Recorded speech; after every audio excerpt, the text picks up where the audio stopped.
Good afternoon, dear colleague from everywhere in the world. I would like to thank Professor Levin for giving me this honor to talk about evaluation of movement by dynamic sonography to EUROMUSCULUS, World Musculus, Turk Musculus, the 22 edition Pandemicus.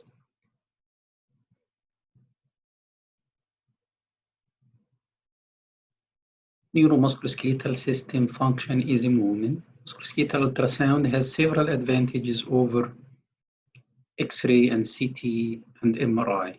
Ultrasound is a dynamic test that permits visualization of structures as they move through the range of motion and can detect subtle lesions missed by static modalities. Clearly, X-ray, CT, and MRI are static modalities.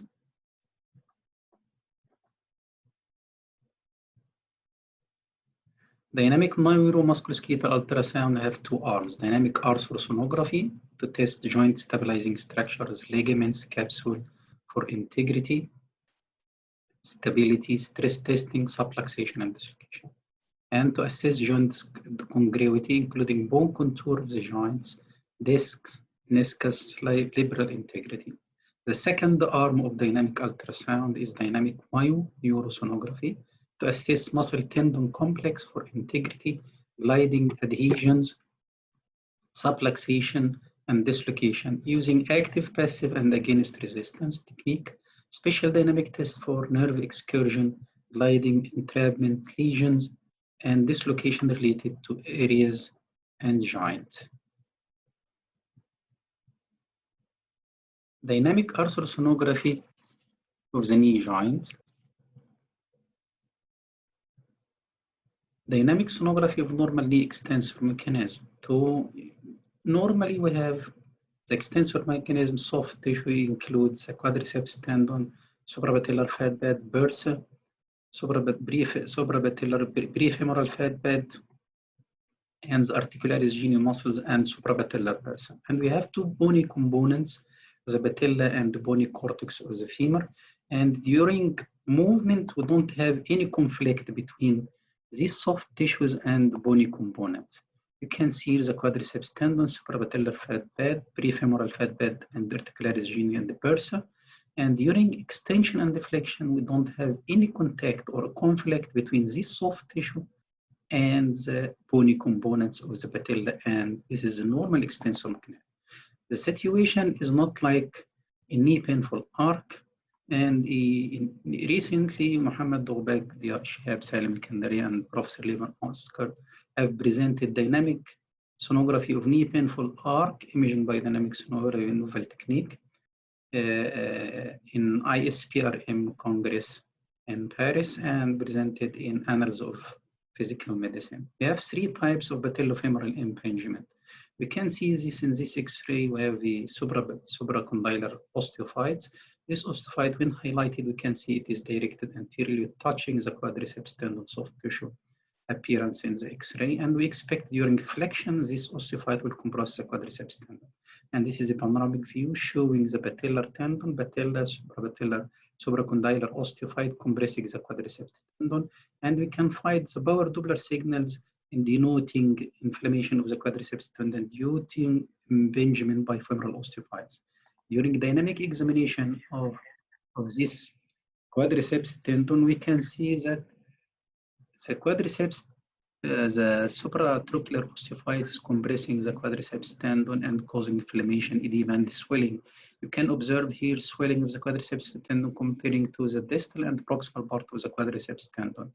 This only can be found and can be visualized by ultrasound dynamic sonography, but not MRI or CT. In this type of pincer patellofemoral impingement, you can see this small osteophyte. It looks insignificant, but we highlighted it. So during extension, you can expect that this osteophyte can compress the soft tissue in the suprapatellar region. And during extension, we can see that this osteophyte already is crushing, pinching the soft tissue, which is suprapatellar fat bed, prefemoral fat bed, suprapatellar synovial bursa, and the articularis genius muscles. And we can find the power Doppler signal indicating inflammation of this fat bed prefemoral fat bed, and the bursa. And during dynamic examination, during extension, exactly you can see the osteophyte dipping inside this soft tissue, causing compression and pain at the last third degree of movement. This mixed type of patellofemoral impingement, cam and pincer type, you can these two post osteophytes simply in X-ray like this will look as it is just simple osteoarthritis, patellofemoral osteoarthritis, and osteoarthritis of the knee. But when we see this direction of osteophyte of the patella, we expect that during extension will cause compression of suprapatellar fat through the last degrees of extension, while this osteophyte will compress during flexion the anterior aspect or the posterior aspect of the quadriceps tendon. In panoramic view, during flexion of the knee, you can expect to see this position, the patellar osteophytes compressing suprapatellar fat bed, the osteophyte of the femoral condyle compressing, and as you see, convincing indentation of the quadriceps tendon. While the power Doppler signal show in the prefemoral suprapatellar fat bed, quadriceps tendon, and in the suprapatellar bursa and prefemoral fat bed. During dynamic examination of ultrasound, this can never be evaluated and seen by MRI. MRI show only signal intensity changes, but doesn't explain. You can see here the suprapatellar osteophyte compressing the suprapatellar fat bed. You can see the osteophyte here compressing the bursa, the suprapatellar fat bed, and the prefemoral fat bed. And during flexion, this is the suprapatellar, this is the patella, and this is the osteophyte. Now you can see here the supratrochlear osteophyte compressing the quadriceps tendon and other soft tissue, the bursa. This is only can be visualized. So by dynamic sonography, you can evaluate knee painful arc, and you can have a classification for suprapatellar patellofemoral impingement classification for the first time in knee painful arc term to be described in literature and described by Dughbaj. Ultrasound guided knee valgus stress test, you can see here what we are doing to evaluate the medial compartment by valgus stress test. We evaluate in a static scan, we position the probe in the correct position. We put the firm bed under the lateral aspect of the knee, and we'll do a valgus stress, stabilizing the probe with the left arm and pressing the leg with the right arm to reach the end field. Then you see the slack ended, and you can see the changes. In this dynamic examination, you can simply see the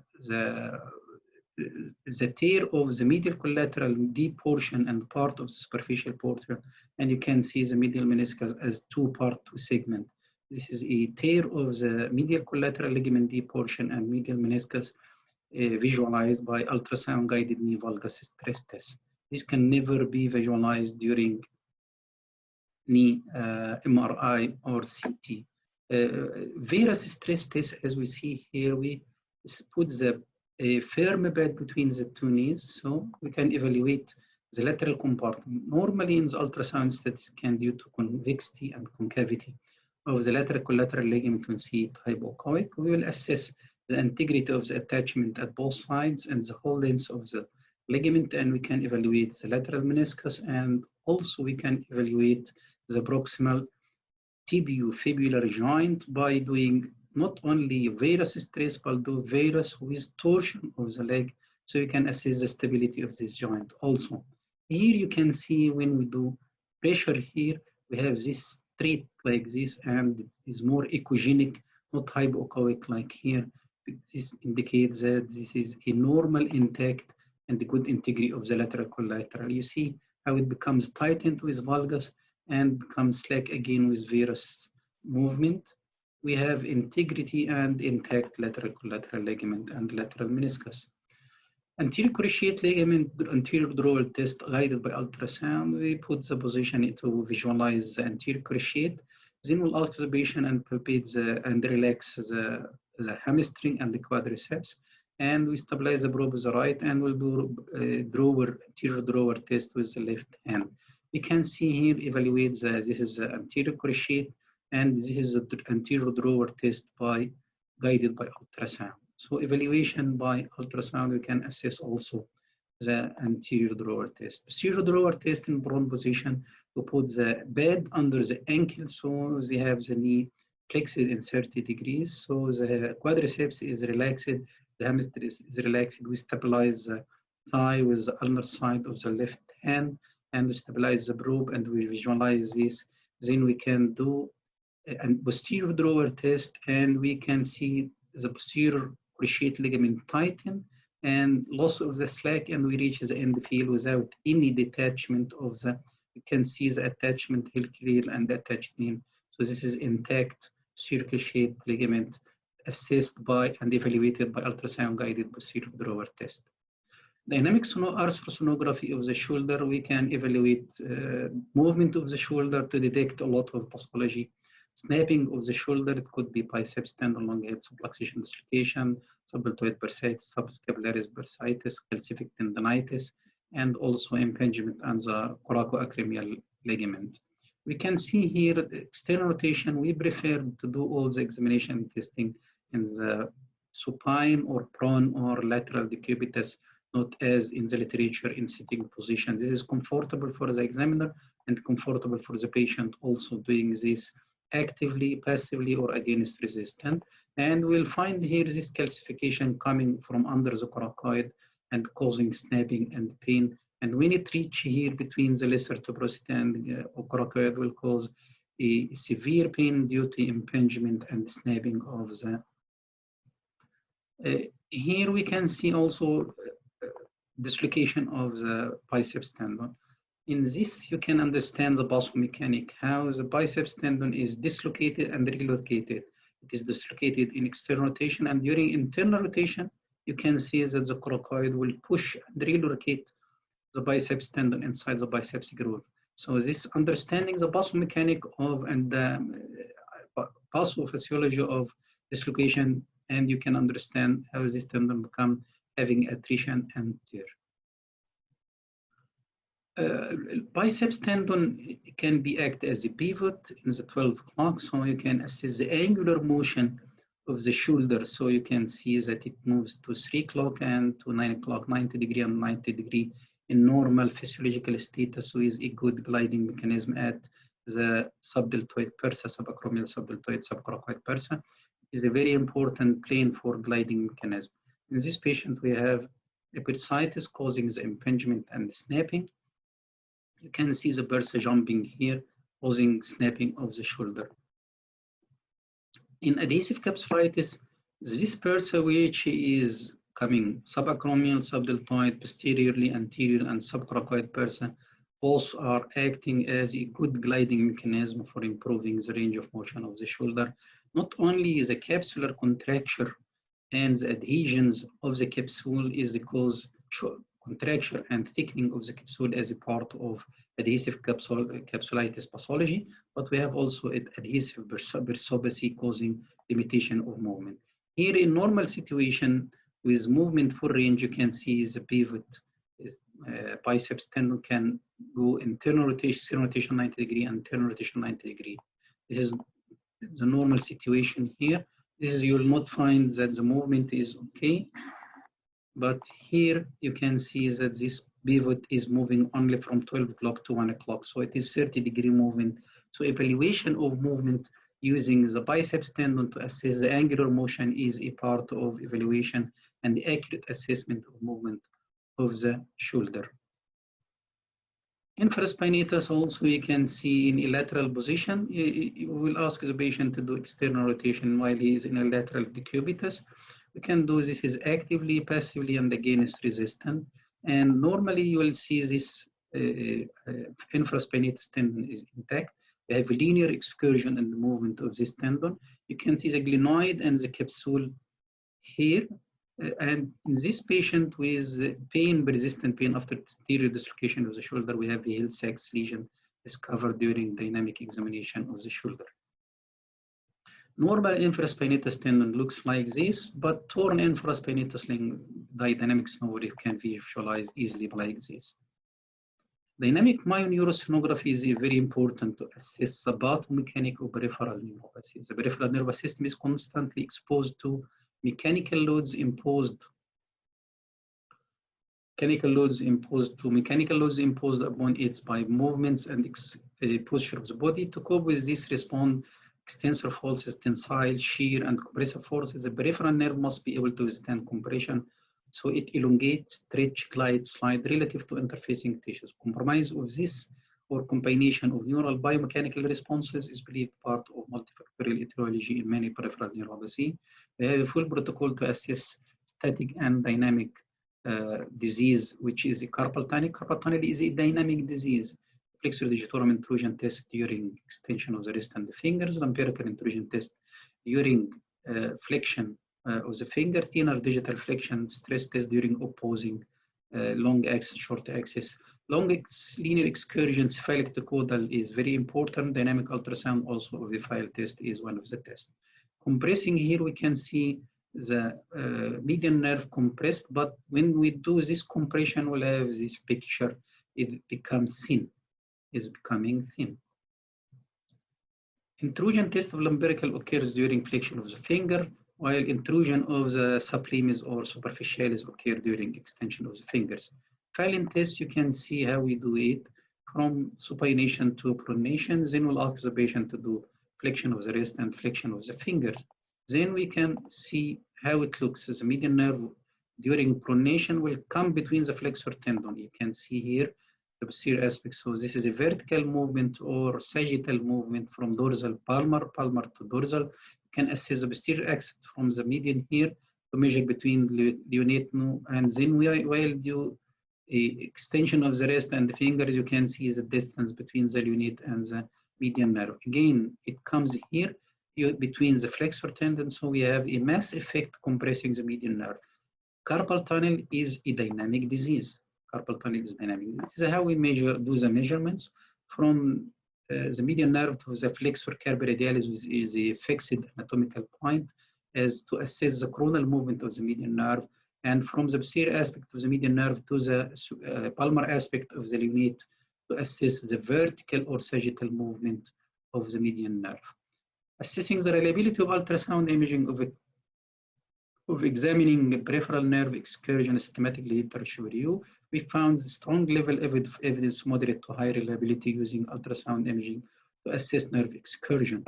It is used by using frame-by-frame digital analysis and gray speckle features, speckle tracking from within the ultrasound image software using cross-correlation algorithm to compare movement grayscale speckle feature within the specified region of interest between individual ultrasound frames. Spectral Doppler ultrasound also is used.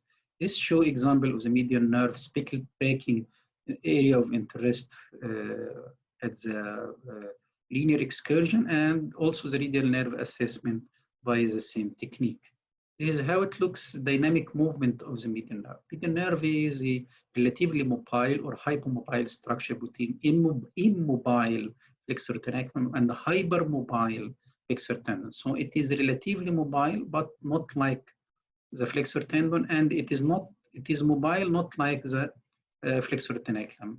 We'll see this in carpal tunnel with different conditions. You can see his median nerve, the coronal movement. Dynamic sonography of failed release. We observe here the median nerve, and this is the connective tissue scarring after the release. Because the median nerve is adherent to this scarring, it will be hypomobile compared to normal movement because it is stuck here. So our target after evaluation in this is to release by hydrodissection this plane with vesicosupplementation with a good relief. Dynamic